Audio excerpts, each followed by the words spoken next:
बच्चों, आज हम हमारी हिंदी अविरल की पाठ्य पुस्तक से सीढ़ीदार खेत इस पाठ का अध्ययन करेंगे। पिछले भाग में हम सीढ़ीदार खेत इस पाठ को थोड़ा पढ़ चुके हैं। चलिए पहले हम उस पर एक नज़र डाल लेते हैं। बच्चों, अमित नाम का एक लड़का सिलीगुड़ी में रहता था।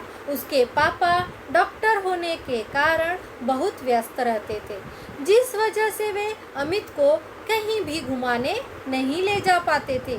एक दिन कक्षा में अध्यापक जी ने बच्चों को दार्जिलिंग के टूर के बारे में बताया और टूर पर जाने के लिए जो पैसे देने थे उसके लिए 1 सप्ताह का समय भी दिया।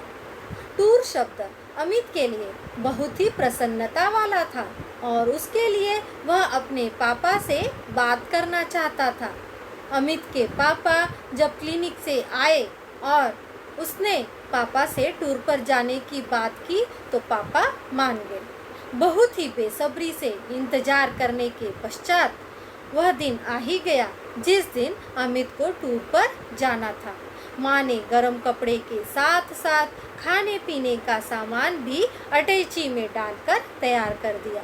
तो बच्चों, यहाँ तक की कहानी हम पढ़ चुके हैं। अब इसके आगे की कहानी हम आज यहाँ पढ़ेंगे। तो चलिए बच्चों,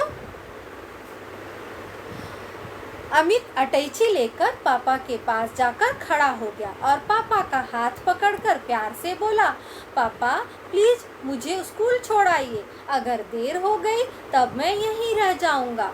अपने बेटे की उत्सुकता और चाहत देखकर अमित के पापा उसे तुरंत स्कूल छोड़ने के लिए चल दिए। रास्ते भर अमित के पापा उसे समझाते रहे कि बेटा ज़्यादा शैतानी मत करना, टीचर के साथ रहना, उनका कहना मानना, पहाड़ों की ज़्यादा ऊंचाई पर चढ़कर नीचे मत झांकना, गर्म कपड़े पहने रहना और अकेले मत घूमना। अपने पापा की हर बात पर अमित हाँ कहता रहा। बस इसी तरह बातों ही बातों में स्कूल आ गया। अमित अटैची लेकर पापा के पास जाकर खड़ा हो गया और पापा से प्यार से कहता है, पापा का हाथ पकड़कर बोलता है पापा से, पापा प्लीज़ मुझे स्कूल छोड़ाइए, मुझे जल्दी से स्कूल छोड़ाइए, अगर देर हो गई तो मैं टूर पर नहीं जा पाऊँगा, मैं यहीं रह जाऊँगा। अपने बेटे की उत्सुकता अर्थात बेचैनी, अपने बेटे की उत्सुकता और चाहत, टूर पर जाने की चाहत देखकर अमित के पापा उसे तुरंत स्कूल छोड़ने के लिए चल दिए।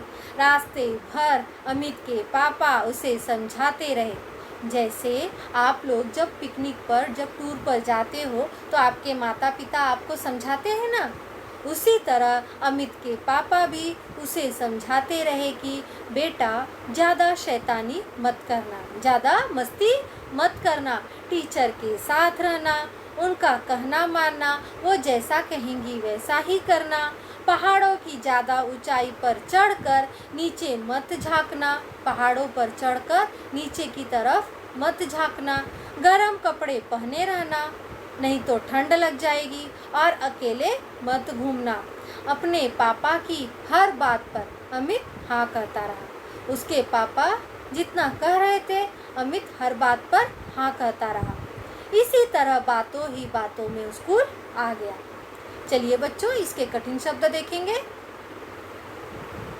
उत्सुकता, प्रबल इच्छा, बेचैनी। आगे बढ़ेंगे। स्कूल पहुंचकर अमित ने देखा कि बस तैयार खड़ी थी। सर कुछ बच्चों के साथ बस में बैठे हुए थे। कार से उतरकर अमित झटपट अटैची लेकर बस में बैठ गया। सब बच्चों के बस में बैठते ही बस चल दी। अपने विद्यार्थी जीवन में अमित पहली बार साथियों के साथ टूर पर जा रहा था। सर ने सब बच्चों को कुछ बातें सावधानी बरतने के लिए समझाई। फिर बच्चों को खाने के लिए मठरी एवं मीठे बिस्कुट छोटी छोटी थैलियों में डालकर दिए। खाने के बाद गानों का कार्यक्रम चला। किसी ने गीत, किसी ने कविता, किसी ने गजल सुनाई। जब अमित स्कूल पहुंचा, स्कूल पहुंचकर अमित ने क्या देखा? अमित ने देखा कि बस टूर पर जाने के लिए तैयार खड़ी थी। सर कुछ बच्चों के साथ बस में बैठे हुए थे। सर बच्चों के साथ बस में बैठ चुके थे। कार से उतरकर अमित झटपट अपना अटैची लेकर बस में बैठ गया। सब बच्चों के बस में बैठते ही जब सब बच्चे बस में बैठ गए, बच्चों के बस में बैठते ही बस चल दी। बस टूर के लिए रवाना हो गई। अपने विद्यार्थी जीवन में अमित पहली बार साथियों के साथ टूर पर जा रहा था। इसके पहले वह साथियों के साथ टूर पर नहीं गया था। पहली बार वह साथियों के साथ टूर पर जा रहा था। सर ने सब बच्चों को कुछ बातें सावधानी बरतने के लिए समझाई। फिर बच्चों को खाने के लिए मठरी और मीठे बिस्कुट छोटी छोटी थैलियों में डालकर दिए। सर ने सभी बच्चों को मीठे बिस्कुट और मठरी खाने के लिए छोटी छोटी थैलियों में डालकर दिए। खाने के बाद गानों का कार्यक्रम चला। जब बच्चे खा लिए, खाने के बाद गानों का कार्यक्रम चालू हुआ। किसी ने गीत, किसी ने कविता, किसी ने गजल सुनाई। आगे बढ़ेंगे बच्चों, इसके कठिन शब्द देखेंगे। सावधानी, सतर्कता। चलिए बच्चों आगे। इसी तरह बस का सफर चलता रहा। सर बच्चों का मनोरंजन करवाते रहे। बस मैदान पार करके कब पहाड़ों पर आ गई पता ही नहीं चला। इसका पता लगा जब बस दार्जिलिंग की पहाड़ी टेढ़ी मेढ़ी सड़कों पर लहराती बल खाती चल रही थी। रास्ते में सीढ़ीदार खेत दिखाई दे रहे थे। इसी तरह बस का सफर चलता रहा। सफर अर्थात यात्रा। सर बच्चों का मनोरंजन करवाते रहे। बस मैदान पार करके कब पहाड़ों पर आ गई। बस कब मैदान पार करके पहाड़ों पर आ गई पता ही नहीं चला। इसका पता लगा जब बस दार्जिलिंग की पहाड़ी। बच्चों को कब पता चला? जब बस दार्जिलिंग की पहाड़ी टेढ़ी मेढ़ी सड़कों पर लहराती बल खाती चल रही थी। रास्ते में सीढ़ीदार खेत दिखाई दे रहे थे। रास्ते में बच्चों को सीढ़ीदार खेत दिखाई दे रहे थे। चलिए बच्चों इसके कठिन शब्द देखेंगे। सफर, यात्रा। आगे बढ़ेंगे। ऐसे सीढ़ीदार खेत बच्चों ने पहली बार देखे।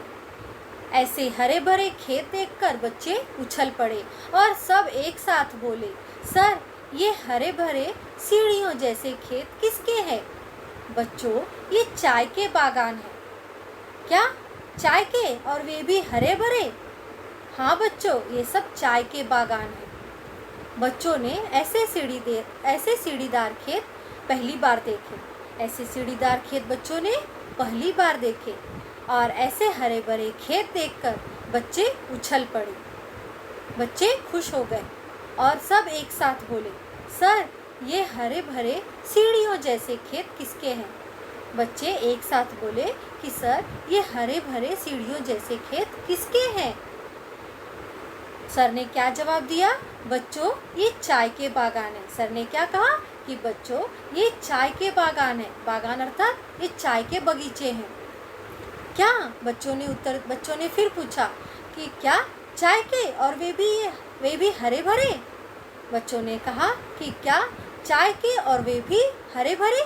तो सर ने कहा हाँ बच्चों ये सब चाय के बागान हैं। सर ने कहा कि हाँ ये सब चाय के बागान हैं। चलिए बच्चों इसके कठिन शब्द देखेंगे। बागान, बगीचे, विशेषकर चाय के। आगे बढ़ेंगे। सर ने बच्चों को चाय के बागान दिखाने के लिए बस को एक उपयुक्त स्थान पर रुकवा दिया।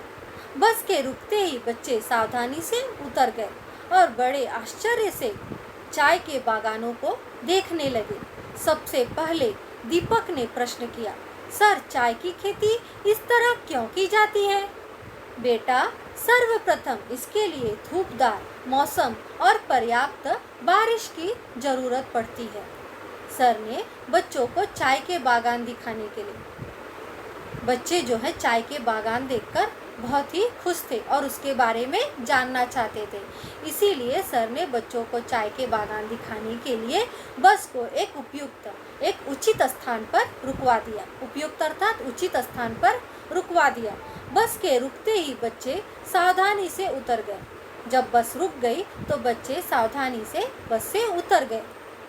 बड़े आश्चर्य से चाय के बागानों को देखने लगे। वे बच्चे बड़े आश्चर्य से चाय के बागानों को देखने लगे। सबसे पहले दीपक ने प्रश्न किया। सर से प्रश्न किया, सर चाय की खेती इस तरह क्यों की जाती है? उन्होंने क्या पूछा सर से? सर चाय की खेती इस तरह से क्यों की जाती है? तो सर ने जवाब दिया, बेटा सर्वप्रथम इसके लिए धूपदार मौसम और पर्याप्त बारिश की ज़रूरत पड़ती है। इसके लिए पर्याप्त बारिश और धूपदार मौसम की ज़रूरत पड़ती है। चलिए बच्चों, इसके कठिन शब्द देखेंगे। उपयुक्त, उचित, अनुकूल, आश्चर्य, हैरानी। तो बच्चों, सीढ़ीदार खेत इस पाठ को आज यहाँ पर जितना समझाया गया है, उम्मीद करती हूँ कि वह आप सभी को अच्छे से समझ में आ गया होगा। अब इस पाठ के बचे हुए भाग का अध्ययन हम अगली कक्षा में करेंगे। मैं आप लोगों से इसी के साथ विदा लूँगी। धन्यवाद बच्चों।